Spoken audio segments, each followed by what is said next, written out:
Verity will be speaking first, and then I will be following in the second half. Go ahead. Thank you. Thanks for allowing us to present on the RANZ proposal for the Australian National Particle Therapy Referral Network. So the college published a position paper in 2015 and proposed a way of referring patients overseas for particle therapy. The process proposed was that a potential candidate for particle therapy would be discussed at a local multidisciplinary team meeting, and the referring radiation oncologist would upload relevant data such as pathology, radiology, operation reports, a radiotherapy planning CT scan via a portal, web-based portal at TROG, and this information would be reviewed by a particle therapy panel, which would be convened to assess the application. And the panel would then provide a letter to the referrer, and that would go back to the Medical Treatment Overseas Program Commonwealth to support the application. However, in reality, that's not quite what's happened. So on the next slide, the reality is that the Commonwealth receives an application. 4 criteria need to be met. The application is sent to the college and other relevant organisations such as the ANZ Children's Haematology Oncology Group for a paediatric case. The RANZCR then sends out the application for 2 independent reviewers to assess that application, and the college then provides a response back to the Commonwealth MTOP program with those opinions collated.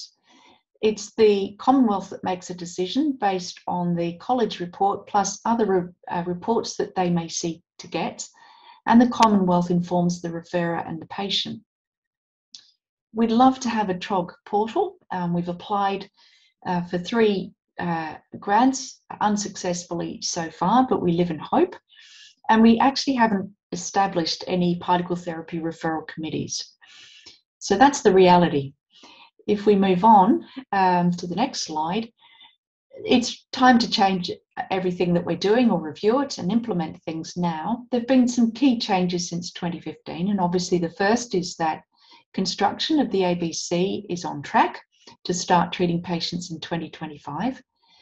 The MSAC application for proton therapy funding has been approved for a limited group of indications. And it's very likely there will be more than one facility in ANZ. We didn't know that when we wrote the position paper in 2015. And since that time, there's also more evidence for particle therapy, and that's evolving really quite quickly as the number of facilities around the world grow, and there's a possibility for undertaking prospective studies and collating data internationally as a big effort to fully realise the benefits of the treatment. So the selection criteria for particle therapy is evolving for many different reasons. We've heard from Ed just now about the evolution in the NHS, and radiobiological modelling from particularly Denmark is informing selection for patients as well. With the MSAC success and award of an MBS item, there is mandated the need to establish a quality registry for patients as well.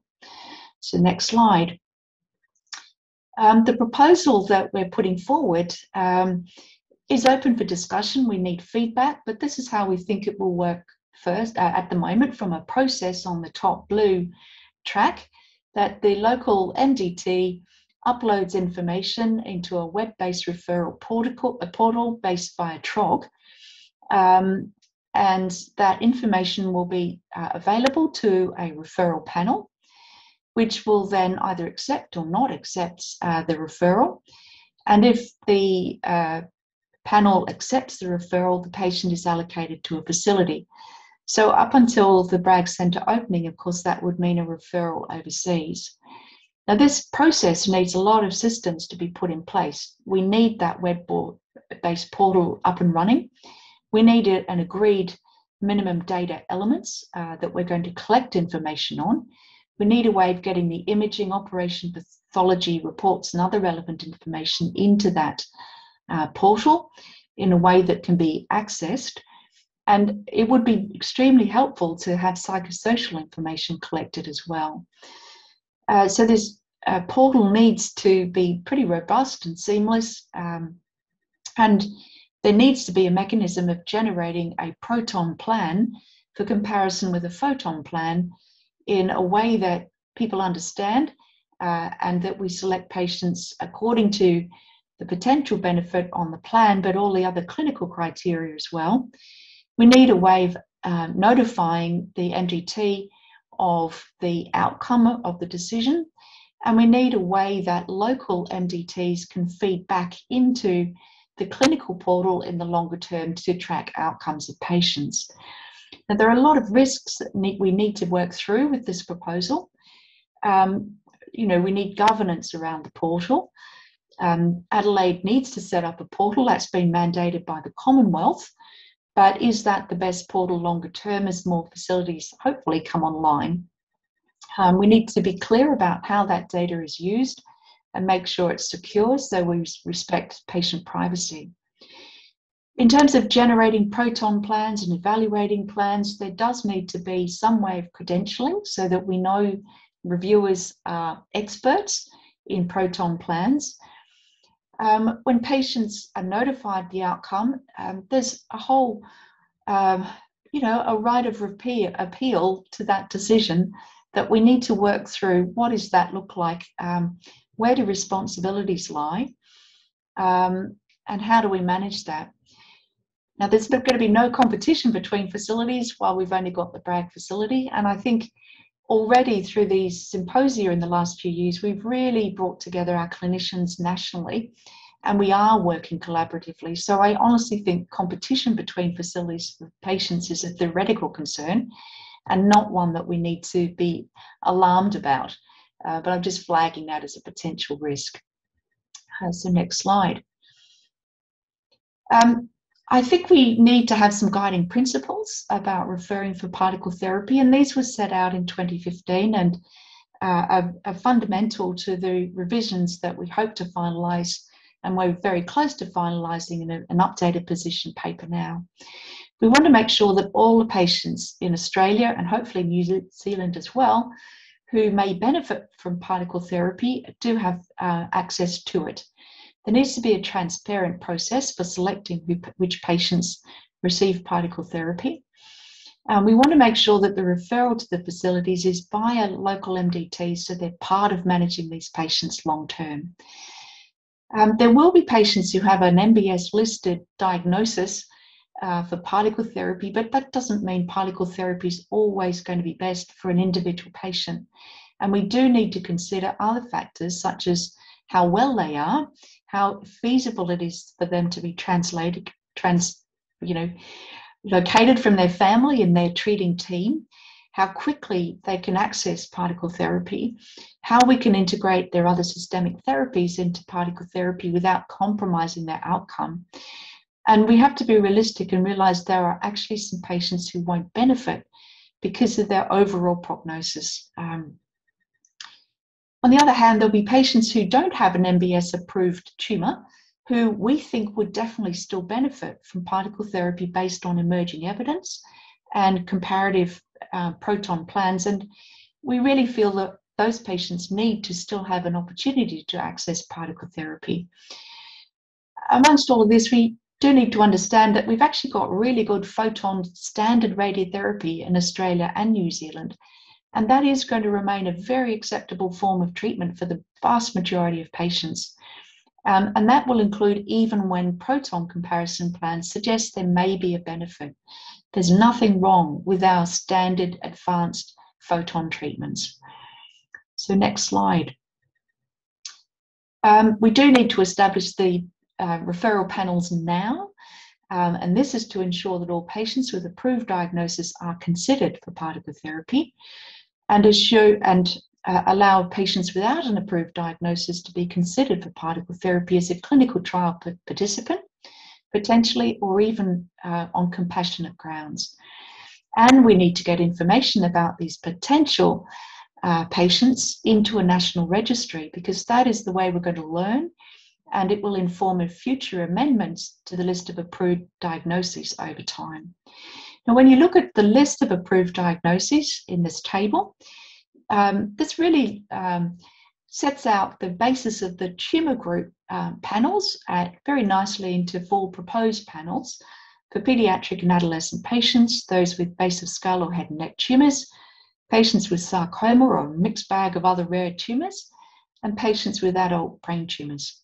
So those are the 4 panels that we're proposing. So the next slide. These are the proposed members of the panel, and we have some members that we think are essential and those that we think are desirable as the panels evolve over time. So the essential members are a radiation oncologist, a radiation oncology medical physicist, and radiation therapist appointed by the respective organisations, as well as a radiation oncologist from the referring facility if feasible, and a radiation oncology from the Bragg Centre, and potentially each of the particle therapy facilities as they open. Now, it's going to be desirable on many occasions to have a medical or paediatric oncologist relevant to the case, as well as potentially a surgeon, pathologist, radiologist. Now, this makes a big panel, and we need to be efficient, and it's going to take time to work out how to make this work efficiently in the way the UK has managed to do. So the next slide. We need to establish the referral portal, and we do have another grant application which has been submitted earlier this year, and we await the outcome of that. This has been led by Jonathan Sykes, who's a medical physicist, on behalf of TROG. Now, why TROG? As this evolves from the Bragg Centre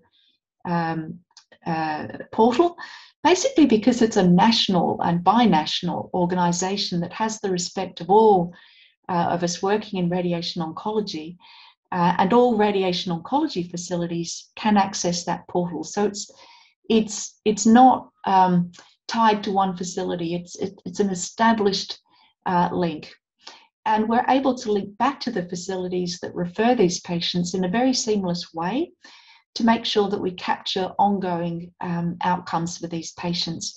And I think a really important thing is that it really draws on the expertise of all of our radiation oncology community across our two countries. So it's not limited to those of us who want to be experts in proton and particle therapy.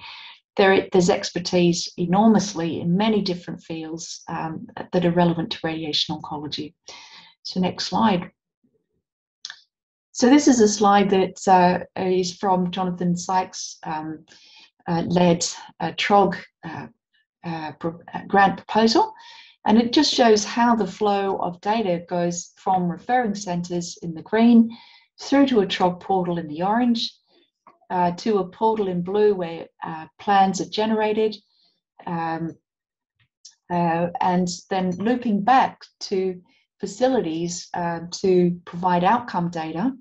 And while this is I think it's important to realise it's both a clinical portal, but in the future allows research. And a key aspect is that when data goes from local centres into this portal, it's actually de-identified. So the local centres will know who that data belongs to, but people accessing that portal don't have that private information, which remains secure.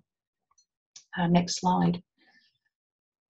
So at the moment, the paediatric special interest group of the college has been running a fortnightly video conferencing since 2013. There are 11 radiation oncology centres around Australia and New Zealand that treat children, and the majority of them have members who participate in this panel or video conference over that time. We do have a radiation therapist from Western Sydney who's involved with that. And really this conference has been about peer support, and that's been incredibly good in this difficult field of treating patients. We've gone through various technology platforms. I think one good thing to come from the COVID pandemic is we've got better at sharing. We have started to look at radiation treatment plans, and we've done that since 2013. We've peer-reviewed contours, organs at risk, the actual dosimetry for quite a number of patients. And we're aware that we could increase that number over time. We have looked at proton plans and discussed as a group whether protons or photons for an individual patient would be beneficial. The college does have a peer review audit tool. It suggests that we should be peer reviewing almost every case of pediatric and adolescent young adult cancer.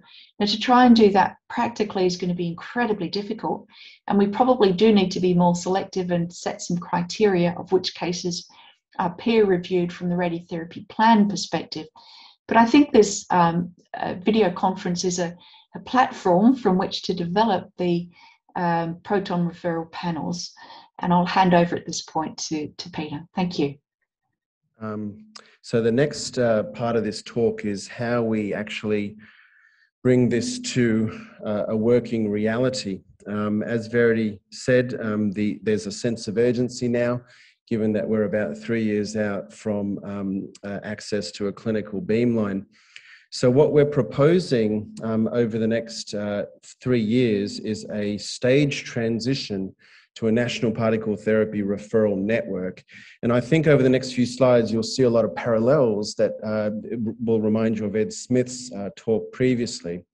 As Verity mentioned, the composition will be of 4 panels across those 4 PICO-1 MBS approved indications. And over time, that will naturally have to change if in the future an expanded MBS list of indications is approved for funding. So currently, we're going to call our current status quo at level 1, and we're going to transition to level 4 by the time the Australian Bragg Centre is actively treating. Now, a lot of this has been informed by very important feedback, particularly from the Pediatric Special Interest Group, in response to the recent RANZCR particle position paper update that Verity mentioned previously. So the referral pathway is really not a model of care, and we do need to think about how it integrates with things like systemic therapy, supportive care, travel and accommodation requirements for patients.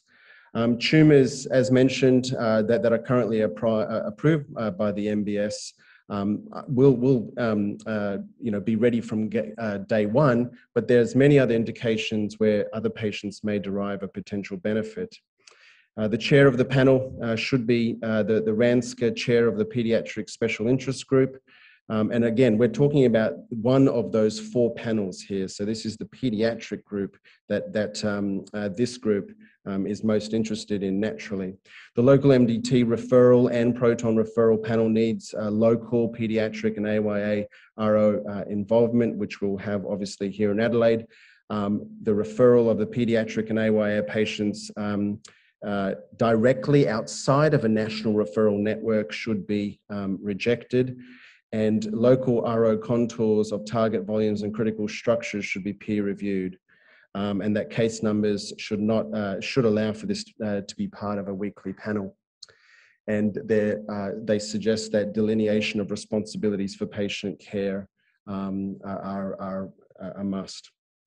So taking this important feedback, how do we propose this transition using this model to an expanded 4-panel referral network at the national level? Well, as mentioned, level 1, until December 2022, which is 12 months away, we will work as we currently work, which is unfortunately still in silos across the different jurisdictions. The Pediatric SIG group has an outstanding model that's working now, but we need to evolve that to those other 4 panels. And so we propose from next year that 4 panels will have weekly meetings of 1-hour duration, that patients submitted for consideration of proton therapy will have peer review of contours, and that it will increase as the years go by. that will have multi-D representation at all meetings across the physics, RT, radiation oncology, and other, and that the local team will provide or be given an opportunity to provide a proton plan for comparison. And Jonathan Sykes will be talking soon about how that might work. And that a chair might provide a letter to MTOP, so the chair of a respective, one of those 4 panels that the case was discussed, and a plan comparison was performed and analysed, and a proposal made to MTOP. Importantly, we may be able to bill for these meetings, and that may actually create a revenue stream to finance further development of these important networks. Level 3 would be around December 2023, so that's 2 years from now, and at that time we hope that the either a TROG sponsored or more probably an Australian Bragg Centre supported registry and referral portal will be live, at least in a beta version. We'll have an understanding of governance for those technologies and the panels in place. And then, as mentioned, we will add panels over time, which I'll talk to a little bit more in a moment. Level 4, as mentioned, will come around December 2024 and Q1 2025, when the Australian Bragg Centre is due to treat its first patient, and that this is where the panel might expand further, and outcome notification might be incorporated, and patient transfer for care to the ABC will take place. So for those other non-PEDS particle therapy panel implementation, you can see the levels 1 through 4 again there with their respective timeframes. And just listing base of skull, sarcoma, and adult CNS, you can see what things we hope to do over time. So again, just repeating a little bit, just to make the message clear and provide an opportunity for you guys to think through this and provide comment and feedback. Level 1 will continue as is, but we will work over the next 12 months to sort of get an understanding of how level 2 will actually work. So there's a lot of work before we turn on level 2. In terms of membership, documentation, ratification of the governance, and how SAMRI and its partners will play a part. Level 2, the beta version, I've just called it version 1 of the referral portal and registry, will go live. The governance will be in place. Billing of MDTs might start. And then 12 months thereafter, we will have a working, functioning version, essentially a near fully functional infrastructure that would be used at level 4. And we'll use those 12 months to basically fine-tune the infrastructure prior to clinical operation. These referral panels will need to be very carefully assessed for performance. And so terms of reference to guide conduct, as mentioned, will be required. Obviously, patient consent. The IT requirements will take a lot of work. There will be established criteria to determine which patients are referred, etc., etc. So just in the interest of time, I might just end there, Dr. Lee, because I know we're running a little bit late, and I welcome any further questions to either myself or Verity. Thank you.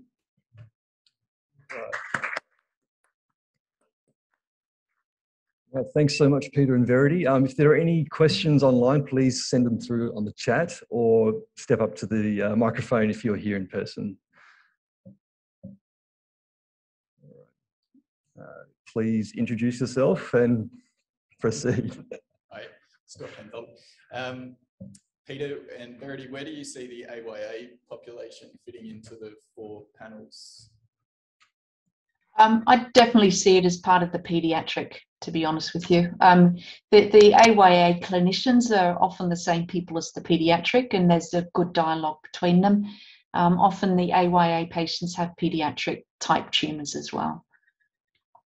And do the AYA population, are they currently discussed in the pediatric meetings? Yes, they are. Yeah.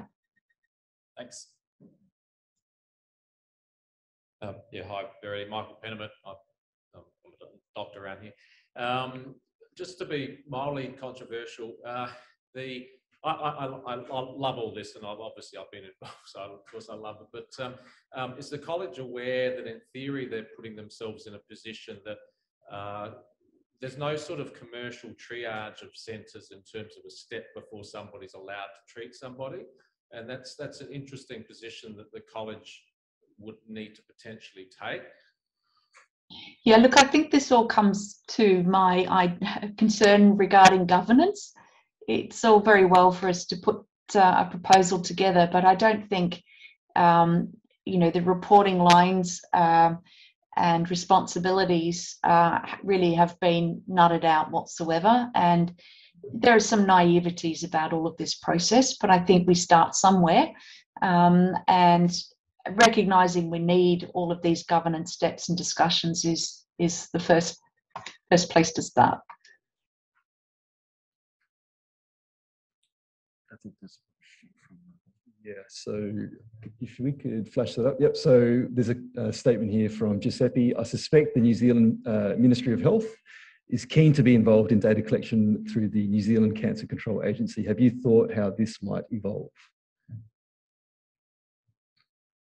Verity, do you want me to answer that? I mean, that's probably one for you. Yeah. Yeah, no worries. So certainly, New Zealand has, they have representation on the RANZCR particle therapy special interest group. They're obviously, it's a binational organisation. TROG is a binational organisation with very good New Zealand representation. I think the answer to that question, though, will actually come at the later part of the program today when we talk about registries and how data will be linked. I think there's going to be a lot of work to be done in this space, particularly with bi-directional movement of sensitive data across not only health systems here within Australia, but also internationally with our New Zealand colleagues. So we'll wait for this afternoon. Having said that, having an advocate for the New Zealand side of things is going to be incredibly important, and the various college groups do have New Zealand representation for that purpose.